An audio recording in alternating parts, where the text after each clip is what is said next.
দেশকে মোকাবেলা করার জন্য এবং সেই কেরালা তিনি যেটা বলেছেন তখন হয়তো ওনার নামে সমালোচনা হতো, কেউ কেউ বলছেন তুমি ডাক্তারকে তারা বলছেন এটাকে খতম কর। উনি বলছিলেন অ্যাবলিশন অফ কাস্ট। জন্মদিবস আমরা পালন করতে যারা কমরেড আমাদের এই অনুষ্ঠানে অক্ষরে অক্ষরে প্রমাণিত উনি কথা কমরেড রত্নাবর্মকে অনুরোধ করছি পুষ্পাঞ্জল করতে।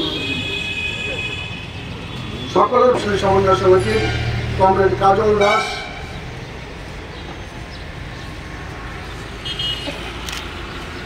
ভারতের কমিউনিস্ট পার্টি মার্ক্সবাদী মর্দব লোকাল কমিটির সম্পাদক সভাপতি কমরেড জওয়াহরলাল দাস,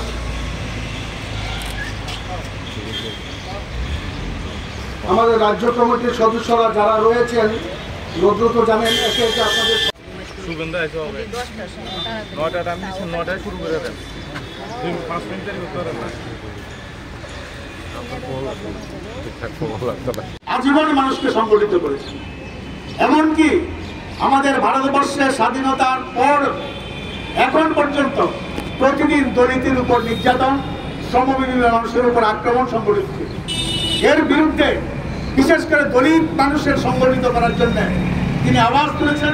তার জীবদ্দশায় আমরা সারা ভারতবর্ষে দলিতদের মুক্তির সংগ্রামে একটা ভূমিকা নিতে পারে এর মতো সংগঠন দলিত শোষণ মুক্তি মঞ্চ আমরা তৈরি করেছিলাম।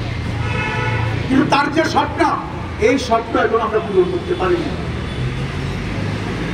আমাদের রাজ্যে বিশেষ করে তার সংগঠনের নেতৃত্বের ভূমিকা এবং সরকারে বামফ্রন্ট সরকারে তিনি যখন মন্ত্রী ছিলেন তাকে কাজে লাগিয়ে তিনি যে অধিকার আদায়ের সংগ্রাম করেছেন, অধিকার আদায় করেছিলেন, আজকে আমরা লক্ষ্য করছি একদিকে ভারতবর্ষের স্বাধীনতার পর আমাদের ডক্টর বি.আর. আম্বেদকর নেতৃত্বে সংবিধান তাতে যে অধিকার এই দেশের মানুষকে দিয়েছিল এবং আমাদের রাজ্যে বামপন্থী ফ্রন্ট সরকার যে অধিকারগুলি অর্জন করতে সাহায্য করেছিল, আজকে এগুলি সবগুলি একটার পর একটা কেড়ে নেওয়া হচ্ছে।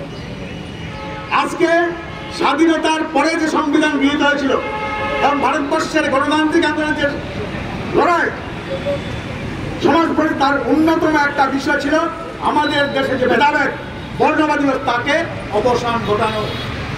সংবিধানেও এমন কিছু বিষয় আছে যেগুলি এই বর্ণবাদী ব্যবস্থার বিরুদ্ধে মানুষকে লড়াইতে উৎসাহিত করবে এবং বর্ণবাদী ব্যবস্থার খতম করবে। আজকে স্বাধীনতার এত বছর পরে এসে দেখছি আমাদের দেশের যে সরকার আরএসএস এর আদর্শে পরিচালিত বিজেপি সরকার, তারা এই সংবিধানের মূল ভাবনা এটাকে জলাঞ্জলি দিয়ে আমাদের দেশে মৌলবাদী নীতিকে সংবিধানে অন্তর্ভুক্ত করে এটাই মূলনীতি এই দেশের, এটাকে প্রতিষ্ঠিত করার চেষ্টা করছে।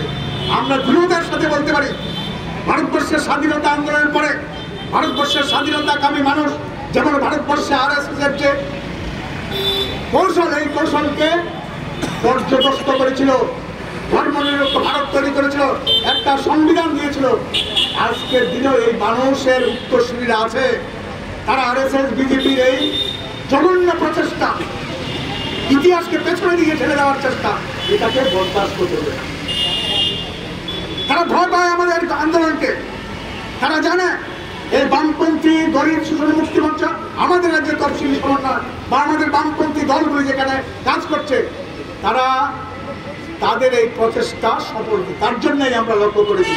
আজকে আমরা প্রয়াত অনিল সরকারের জন্মদিন পালন করছি, আমরা বিজেপি সরকারের পদত্যাগ চাইছি না, তারপরে শ্রদ্ধা জানাতে অনুষ্ঠান করছি। সেখানেও দেখছি কংগ্রেসের গুন্ডারা আর বিজেপির গুন্ডারা